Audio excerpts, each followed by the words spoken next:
एक बार भगवान श्री कृष्ण ने अपनी पत्नी सत्यभामा के कहने पर उन्हें स्वर्ग से पारिजात वृक्ष लाकर दिया था।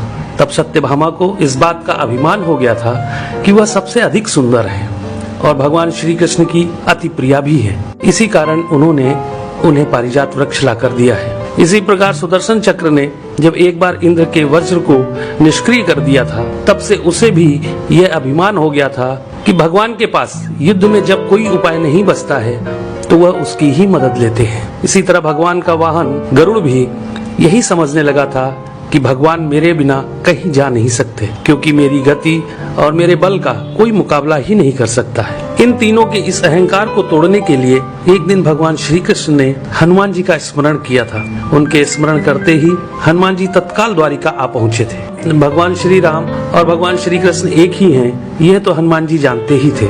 साथ ही वह यह भी जान गए थे कि भगवान श्री कृष्ण ने उन्हें किस कार्य के लिए बुलाया है। इसलिए वे भगवान श्री कृष्ण के दरबार में जाने की जगह द्वारिका के एक बहुत ही सुंदर बागीचे में चले गए थे और वहाँ के वृक्षों में लगे फलों के साथ साथ वृक्षों को भी तोड़ने लगे थे। यह खबर जब भगवान श्री कृष्ण के पास पहुंची कि एक वानर बगीचे को उजाड़ रहा है, तो भगवान श्री कृष्ण ने गरुड़ से कहा कि तुम सेना लेकर जाओ और उस वानर को पकड़कर मेरे सामने ले आओ। तब बल के अभिमान में भरे गरुड़ ने यह कहा था कि प्रभु, एक मामूली वानर को पकड़ने के लिए सेना की क्या जरूरत है, मैं अकेला ही उसे पकड़ लाता हूँ। ऐसा कहकर गरुड़ उड़ते हुए उस बागीचे में पहुँचे जहाँ हनुमान जी वृक्षों को उखाड़ रहे थे। तो गरुड़ ने उन्हें बिना जाने ही उनको पकड़ने का प्रयास किया था। तब हनुमान जी ने गरुड़ को अपनी पूंछ में दबाकर जोर से कस दिया, जिससे गरुड़ की सांस रुक गई थी।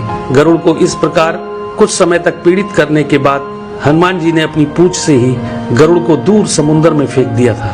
तब गरुड़ बड़ी मुश्किल से खुद को संभालकर भगवान श्री कृष्ण के दरबार में वापस आकर यह बोले थे कि प्रभु, वह कोई साधारण वानर नहीं है, इसलिए मैं उसे पकड़कर नहीं ला सका। यह सुनकर भगवान श्री कृष्ण ने कहा कि वह अवश्य ही श्री राम जी के भक्त हनुमान होंगे।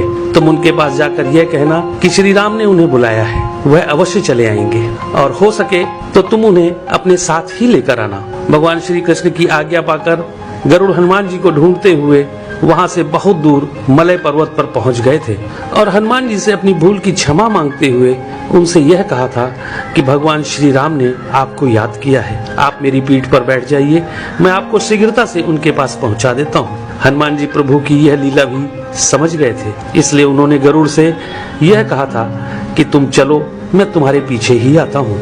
इधर द्वारिका में भगवान श्री कृष्ण ने राम का रूप धारण किया और सत्यभामा के साथ सिंहासन पर बैठ गए थे और सुदर्शन चक्र को यह आदेश दिया कि तुम द्वार पर रहो, बिना मेरी आज्ञा के कोई भी अंदर न आने पाए। तभी हनुमान जी द्वार पर पहुंच गए थे तो सुदर्शन ने उन्हें रोकते हुए यह कहा था कि तुम बिना आज्ञा के अंदर नहीं जा सकते हो।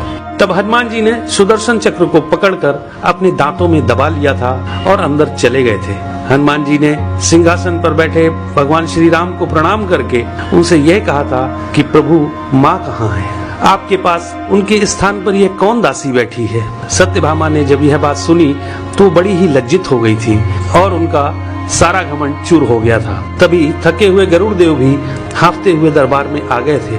गरुड़ ने वहां हनुमान जी को देखा तो वह चकित रह गए थे कि मेरी गति से भी तेज गति से हनुमान जी वहां पहुंच गए। इस प्रकार गरुड़ का बल और गति दोनों का अभिमान चूर हो गया था। तभी श्री राम रूपी कृष्ण ने हनुमान जी से यह पूछा कि तुम अंदर कैसे आ गए थे? तुम्हें क्या द्वार पर किसी ने रोका नहीं था? तो हनुमान जी ने कहा, सुदर्शन चक्र ने मुझे रोका तो था, परंतु मैं आपके दर्शन में विलंब कैसे कर सकता था, इसलिए मैंने उस सुदर्शन चक्र को अपने दांतों में दबा लिया था। यह कहकर हनुमान जी ने अपने मुंह से दबे हुए सुदर्शन चक्र को निकालकर प्रभु के चरणों में डाल दिया था। इस प्रकार सुदर्शन चक्र का भी सारा घमंड समाप्त हो गया था।